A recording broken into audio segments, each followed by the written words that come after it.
नमस्कार दोस्तों, आप देख रहे हैं SHJ टेक फिक्स। दोस्तों आज हम इस वीडियो में सीखने वाले हैं नेटवर्किंग कि अगर मेरे पास दो लैपटॉप है या दो पीसी है तो हम दोनों के बीच कैसे नेटवर्किंग कर सकते हैं। नेटवर्किंग का फायदा क्या होता है, हम जो है आपस में फाइल एंड फोल्डर शेयर कर सकते हैं। अगर हमारे पास एक प्रिंटर है तो हम वो शेयर कर सकते हैं, या हमारे पास एक लैपटॉप में एक्सटर्नल हार्ड डिस्क लगी है, या हमारे एक लैपटॉप में कोई भी सॉफ्टवेयर डला है तो हम उसको दूसरे पीसी से यूज कर सकते हैं। तो इस तरीके के कई बेनिफिट आप नेटवर्किंग के थ्रू ले सकते हैं। तो आज हम इस वीडियो में सीखेंगे कि हमें नेटवर्किंग के लिए किन किन स्टेप्स को फॉलो करना है। ठीक है दोस्तों, चलिए शुरू करते हैं। अब ये दोनों के दोनों लैपटॉप मेरे वाईफाई पे कनेक्टेड है। वो आपके लैन पे भी हो सकते हैं या एक लैन एक वाईफाई पे भी हो सकता है, वो मैटर नहीं करता, दोनों सबका कॉन्सेप्ट एक ही है। ठीक है दोस्तों, सबसे पहले मैं एक लैपटॉप में सेटिंग करूंगा।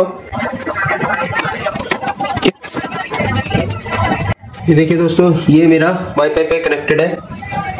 ये वाईफाई वाले आइकन पे right click, network and internet setting, system में सबसे पहले तो मुझे इसका नाम देख लेना है। इसका नाम ये है डेस्कटॉप -7SH11E0। ठीक है, अब मुझे दूसरा इसका आईपी एड्रेस देखना है, नेटवर्क एंड इंटरनेट सेटिंग। ठीक है, यहाँ पे मुझे मेरा वाईफाई पे कनेक्टेड है। अगर आपका इथरनेट पे तो आपको इथरनेट पे जाना है।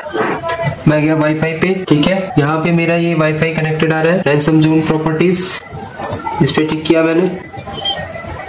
यहाँ पे मुझे नीचे आईपी एड्रेस दिखा रहा है 192.168.10.192। ठीक है, ये मेरा ऑटोमेटिक दिखा रहा है कि मेरे राउटर से ऑटोमेटिक आईपी एड्रेस मिल रहा है इसको। ठीक है, डीएचसीपी का मतलब ऑटोमेटिक आईपी एड्रेस मिलना। ठीक है, अगर मुझे इसको फिक्स करना है तो मैं यहाँ पे मैनुअल कर सकता हूँ। ठीक है, IP4 यहाँ पे मैं मैनुअल डाल सकता हूँ। ठीक है, ये DNS के लिए है और ये IP के लिए है। अगर मुझे आईपी एड्रेस असाइन करना है तो मैं यहाँ से मैनुअल डाल सकता हूँ IP4। मुझे अपने IP4 में ही सेटिंग्स करनी है। ठीक है, सपोज मुझे यहाँ मैनुअल डालना है तो मैं मैनुअल एंटर कर सकता हूँ। लेकिन अगर आप वाईफाई यूज करते हैं तो आप उसको मैनुअल ना करें, नहीं तो आप दूसरे एंड पे जाएंगे, किसी और लोकेशन पे जाएंगे तो आपको प्रॉब्लम होगी। ठीक है, हम इसको भी ऑटोमेटिक रहने देते हैं अगर आप वाईफाई यूज करते हैं तो। इसको मैंने क्लोज किया।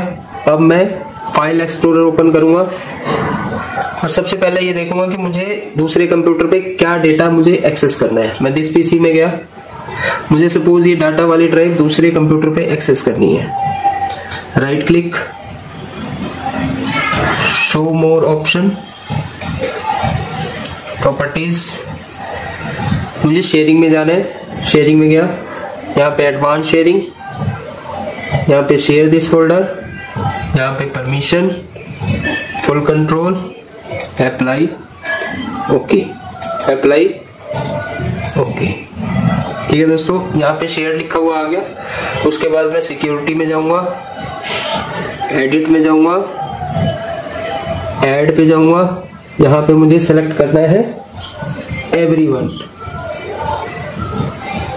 या मैं एक काम करता हूँ एडवांस फाइंड।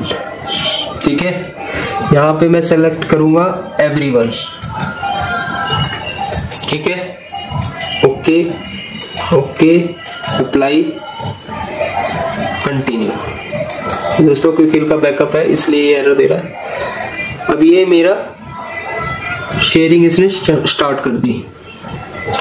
तो अब इससे क्या होगा कि मेरा ये डेटा जो है मैं अपने दूसरे लैपटॉप पे यूज कर सकता हूँ, काम भी कर सकता हूँ, एक्सेस भी कर सकता हूँ, या मुझे दूसरे लैपटॉप का डेटा इस लैपटॉप में ऐड करना है, डालना है, तो वो भी मैं कॉपी कर सकता हूँ। ठीक है, अब इसका आईपी एड्रेस आपने नोट कर लिया था, क्या था, अगेन देख लेते हैं। ठीक है, प्रॉपर्टीज ये दिखा रहा है 10.192। अब हम दूसरे लैपटॉप पे चलते हैं, वहां पे हम इसका आईपी डाल के इसको एक्सेस करेंगे या इसका नाम डाल के एक्सेस करेंगे। दोनों में से किसी के थ्रू भी हम इसको एक्सेस कर सकते हैं। ठीक है, अब हम चलते हैं दूसरे लैपटॉप पे। ठीक है, अब मैं आ गया हूँ दूसरे लैपटॉप पे जिसपे कि मेरे को कनेक्ट करना है वो वाला पीसी।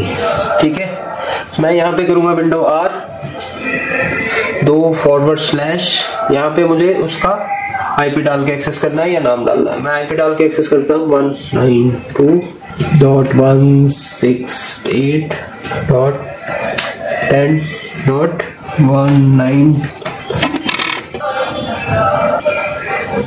ठीक है दोस्तों, इसने एरर दे दिया 10.192 इज नॉट एक्सेसिबल। इसका रीजन क्या है? इसका रीजन ये है कि जिसपे हमने शेयरिंग करी थी उस यूजर पे पासवर्ड नहीं लगा, जिसकी वजह से ये एरर दे रहा है। चलिए हम वापस चलते हैं पहले वाले लैपटॉप पे। ठीक है, ये मैं आ गया पहले वाले लैपटॉप पे। यहाँ पे मैं जाऊंगा, कंट्रोल पैनल ओपन करूंगा, यहाँ पे यूजर अकाउंट में manage another account, user select किया मैंने, यहाँ पे क्रिएट पासवर्ड 1 2 3 1। ठीक है, ये मैंने पासवर्ड क्रिएट कर दिया। अब देखते हैं हमारे उस वाले लैपटॉप पे एक्सेस होता है कि नहीं। ये मैं आ गया अगेन उस वाले पीसी पे। ओके, अगेन मैंने विंडो आर किया, ओके किया। ठीक है दोस्तों, अब ये बोल रहा है कि यूजर नेम एंड पासवर्ड आप अपने उस लैपटॉप का डालो। ठीक है, यूजर मेरा था एडमिन, पासवर्ड था मेरा 1 2 3। ठीक है दोस्तों, अगर आपको रेगुलर यूज करना है तो आप उस पे आप रिमेम्बर माई क्रेडेंशियल पे टिक कर दीजिए, और नहीं करना तो टिक रहने देना। अब मैं करूंगा इसको ओके। तो ये मेरे दूसरे वाले लैपटॉप की डी ड्राइव एक्सेस हो गई।